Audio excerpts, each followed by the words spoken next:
Well, thank you, Joe, for honoring me with the Gold Order of Thor medal on behalf of the Military Cyber Professionals Association. This is definitely the coolest award I've ever gotten.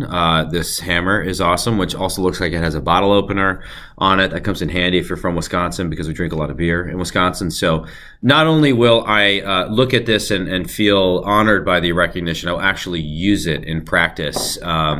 And I'll wield this as my gavel on the Cyber Information Technologies and Innovation Subcommittee, much like Thor's hammer, in continued support of our nation's cyber warriors. So, being from Green Bay, we think a lot about football, and I think a lot of times about sort of team dynamics, and a lot of times we put our attention on the high-profile positions like the quarterback or the wide receiver, but a lot of times we don't have as much appreciation for unsung heroes like linemen, or let's think a long snapper, right? Nobody thinks about the long snapper who does his business with the singular goal of remaining invisible from the opening play until the final down, because he knows that he'll only be noticed by the crowd if the ball goes flying past the holder. The fans and even his fellow players only become aware of his importance in the event there's a catastrophic error. And I think the cyber warriors within the Department of Defense have a unique understanding of the pressures faced in a position like that, because they're tasked with navigating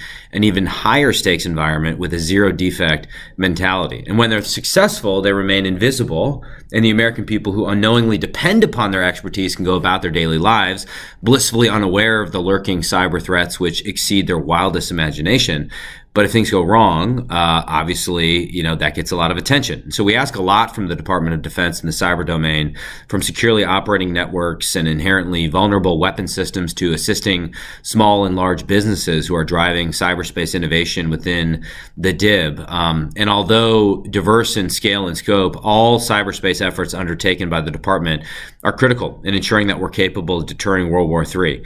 And these efforts are also based on the disconcerting knowledge that in a 21st century conflict, the only way to emerge unscathed from a global conflagration is to prevent it. And that's what we're in the business of doing, preventing World War III, and ensuring that critical technologies reach the warfighter at the speed, with requisite speed, is absolutely crucial to demonstrating strength and forcing our adversaries to continually calculate that today is not the day they try and test us. And while we've seen some success across the cyber, information, and innovation domains in the previous decades, what we accomplish or fail to accomplish over the next 2 years will play a major role in determining whether our warfighters are operationally capable of bringing our adversaries to their knees or deterring them. If we continue to accept a slow, bureaucratic status quo, I fear that deterrence is going to fail again, as it failed in Ukraine.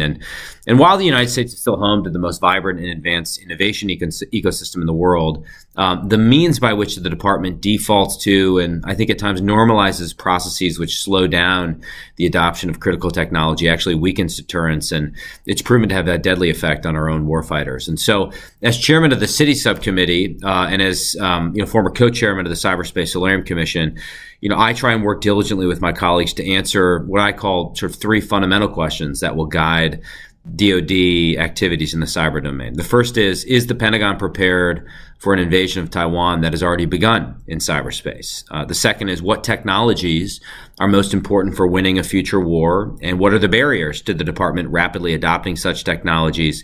And finally, the third question is, are the services in the Pentagon sensibly structured and resourced to recruit, train, maintain, and equip our cyber warriors? Those are the questions we're trying to answer on our committee. And I want to focus on that last question for a moment, because regardless of the breakneck pace at which new technologies are operationalized for use on the battlefield, the character of warfare will remain at its core a distinctly human endeavor. And I'm honored by the opportunity to address MCPA today due to the organization's key role in developing and supporting the American cyber warriors of today while investing in the future of the cyber enterprise. And so thank you for all that you do to support the continued professional development of these dedicated men and women who fearlessly stand on the front lines of our nation's defenses. And again, like a long snapper, rarely get the attention that some of the more high-profile players on the team get.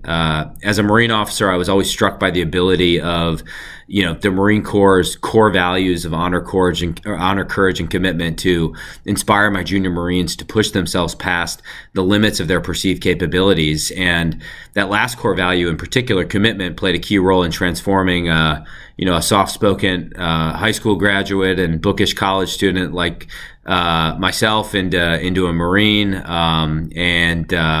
And I think, what you are doing in terms of emphasizing your own set of core values, loyalty, duty, and excellence, holds equal power. As you all know, the military recruiting enterprise is facing unprecedented challenges. And as young Americans question the value of service to the country, we need to do a better job of not only exemplifying that service, but talking about these core values. And I think these difficulties are amplified in some ways in highly technical fields like cyber. And so the leaders who make up MCPA's board of advisors are meeting this challenge head on, and they're living out the organization's values, and they're trying to model the importance of service to our next generation of cyber experts. So in closing, as we say in Green Bay, winning isn't everything.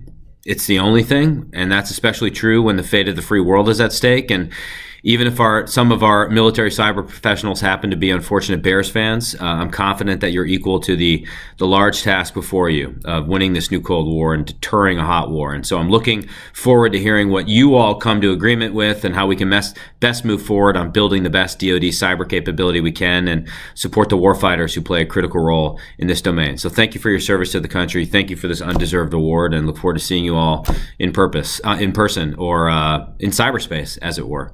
Appreciate it.